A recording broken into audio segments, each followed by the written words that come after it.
Well, somebody already had to give me the bad news and tell me it's only for 100 days, so that sucks. But certainly pretty cool tonight, and having the opportunity of what I've been able to do and what I've been able to accomplish. We've been talking about it here in this room for a few years now, and we've come oh so close a few times, but was able to finally close the deal out tonight. So feels so good to win here in Charlotte. It's everybody's backyard, they always say, and we live just down the road, so it's so cool to spend a couple weeks at home and to have the family here. And Brexton's birthday, I missed my opportunity. I missed the opportunity to win on his birthday in the truck race last week. So hopefully this repays him a little bit for that. He was pretty jacked in victory lane, so I don't think he cared. He was excited regardless. So just a phenomenal night, though. Adam Stevens and everybody on this Joe Gibbs Racing Toyota was just on it, and that M&M's Camry was fast and wanted to stay up front, and it was pretty easy to do that with something driving so good. And with that, we'll open it up to questions in the media center. We'll start up here with Brendan and go Mike. Hey, Kyle. Brendan Marks from the Charlotte Observer. Congratulations, first off. Adam said that for him at the end of the race, it got to the point where you had been so dominant throughout that there was almost a feeling of relief when the checkered finally fell. Did you have any of that, or was it just pure jubilation from your standpoint? Yo, absolutely. It's when you're running down those last 40 laps or whatever, it's just what's going to happen, what's going to go wrong. You're basically hoping that none of the other cars hit the wall, or nobody spins out, or nothing stupid happens in order to cause a caution, because you have a decent sized lead, and you just want to hold that. And I knew I was kind of giving up a little bit of lap time, and Martin was kind of closing on us a little bit there when we were getting through traffic. But that's just, when you have a lead like that, you got to take care of your car. You got to take care of the situations you put yourself in, and so that's what we were doing there. Our car was phenomenal all night long. We just didn't want to force any issues there with it late in the going, and if there was anything that kind of would cause a late dash for cash, if you will, that we were ready to go for it. Come up here with Mike Neff. Mike Neff from FrontStretch.com. Kyle, Adam mentioned it earlier when he was in here that you're one of the best, if not the best, at searching around and finding grip. And sometimes you'll do it just to see what's there for the future. I noticed early on in the race, it seemed like you waited for other people to go up and really try the PJ1 stuff. Was that something that you learned in the truck racing and the Busch race, that they would go up and test it, or you already knew how long it took before it would come in once guys got up there? No, I mean, basically, I knew it was faster. I knew my car was going to like it up there. I just would let them kind of go to it first and make them force my hand to have to run lap time. It was worth 2.5 tenths to go up there. So if we didn't have to run up there, then I wasn't going to show everybody it was faster to run up there. But when they started picking up a little bit of speed, I'd go up there for about 5 to 10 laps and build my cushion back out because we were so fast. And then I'd come back out of it and get back down, because if you ran out of it, it would change your handling characteristics. And if you ran in it, it would change your handling characteristics. So you kind of had to play with it and bide your time and, use that as a strategic part of the race. We'll go back here in the middle in the red polo. Hi, Kyle. Hill Overton, WIXC Radio. Great job again.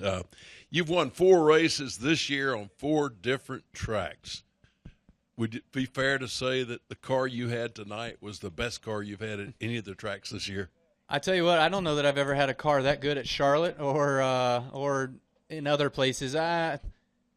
I don't know. It goes up against one of my Brickyard cars. It was just so good at the Brickyard a few years ago, but tonight was really, really awesome. I could pretty much go anywhere I wanted. I mean, that thing was so racy. I'd just go to the middle. I'd go to the bottom. I would just run wherever I wanted to, and it was good and gripped up and felt really, really strong and comfortable wherever I needed to go.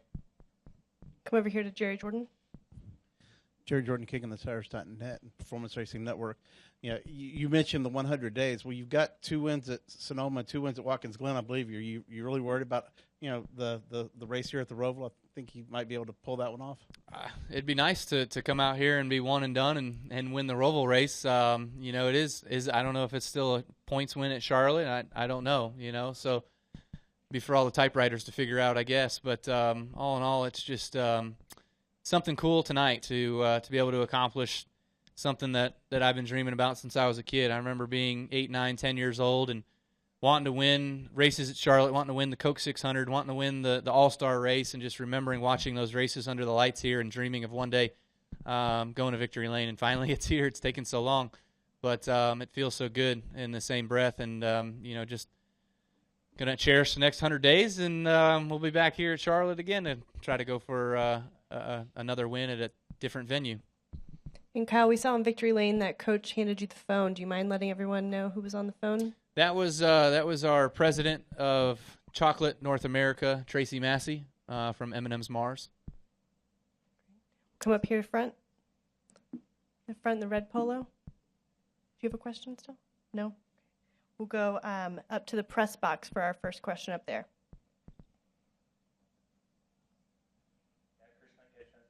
Kyle, there was a lot of interference. Most teams have reported interference during their radios during the fourth stage.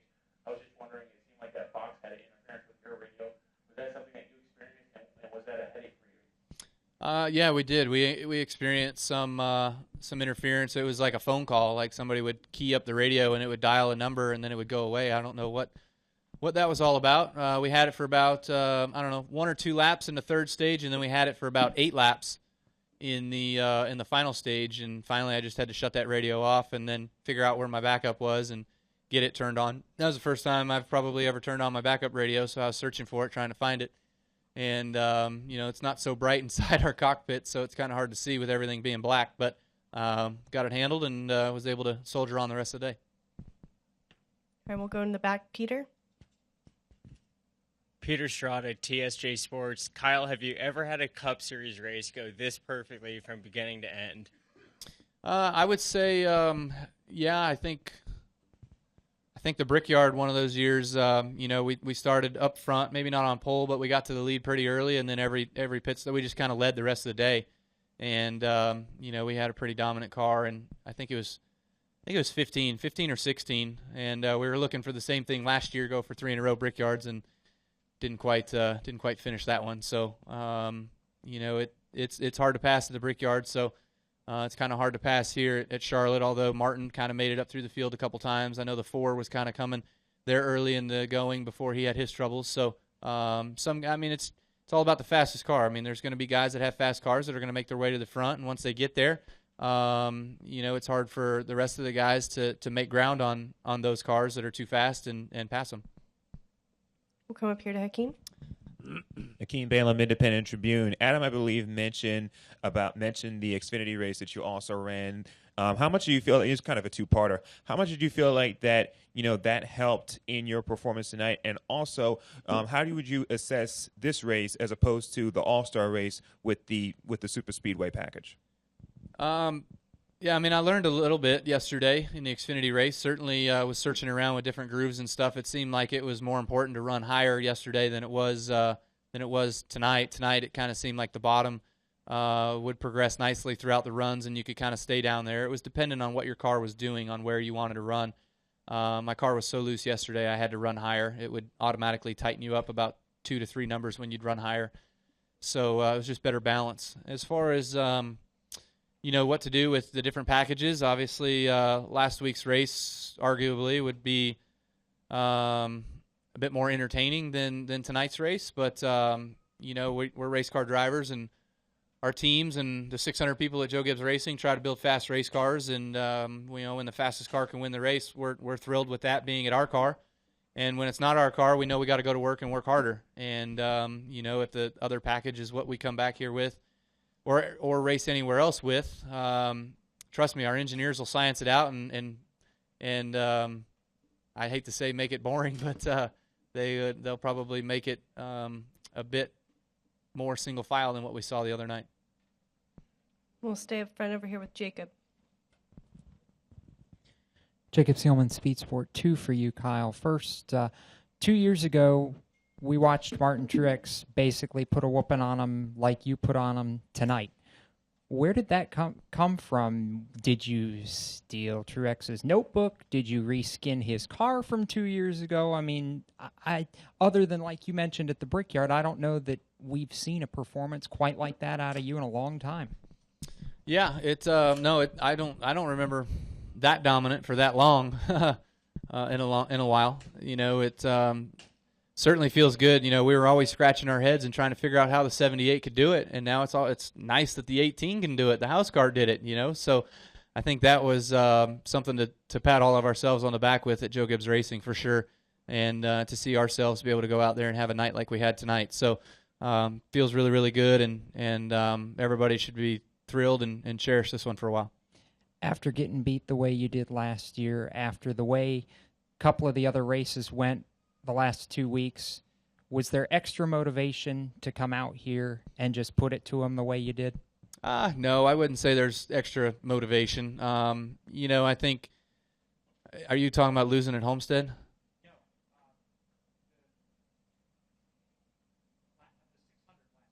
Oh, the 600 last year. Okay. I wouldn't say that we looked at this one like, hey, we have to win here or anything like that. I mean, obviously it's one that I haven't won, so my guys are certainly more tuned in this week. They want to win in their backyard. They got a lot of family here, and they got a lot of friends that come out here to this race, so it's cool to be able to win in our backyard. But with everything that we've got going on throughout the season, it's a long season. There's a lot of races. We do try to focus on each week as much as we possibly can to have good prepared race cars to go win every week. Any final questions for Kyle in the Media Center? Kelly?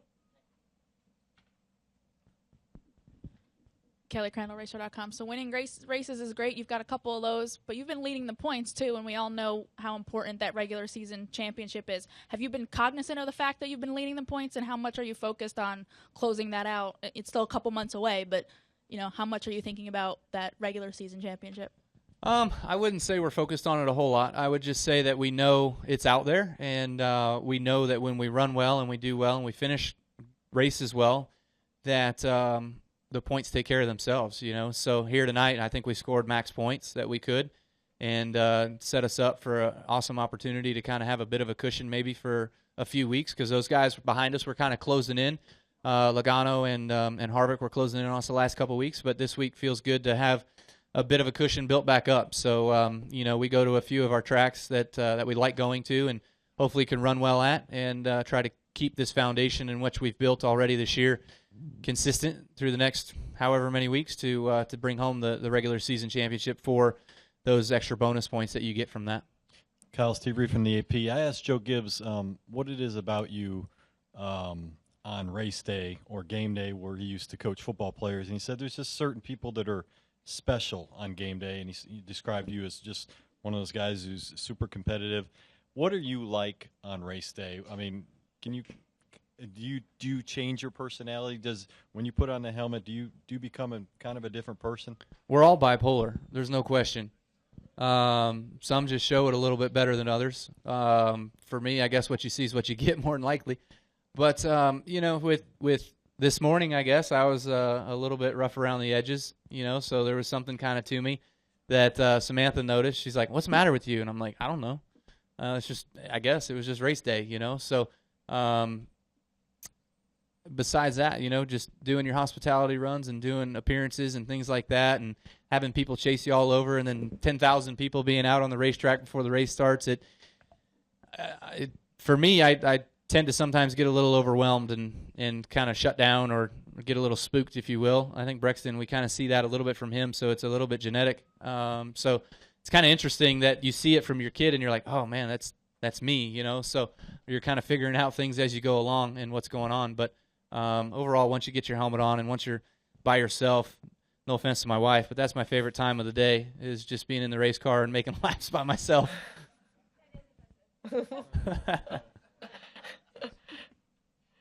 We'll wrap right up That's front why here she with doesn't have Mike. a radio that talks. Hey, Mike Massey, frontstretch.com. First off, congrats on the accomplishment. Thanks. But I asked Denny and Martin this question, and I'm sure your answer will be the same based on your performance, but did you like the package tonight better or the package last week better? Like I said before, I mean, if the package that we had last week is going to be the package, we're all going to go to work and we're going to figure out how to screw it up. So, it's just a fact of the matter.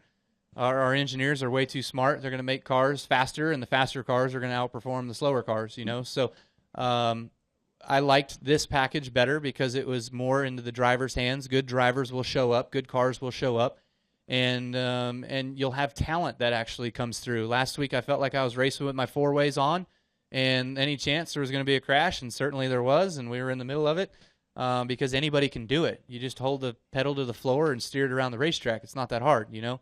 I think there's more luck involved in those races than skill, and I'd much rather race races that have skill involved. All right. Thank you so much, Kyle, for your time, and All right, congratulations thanks. on your win.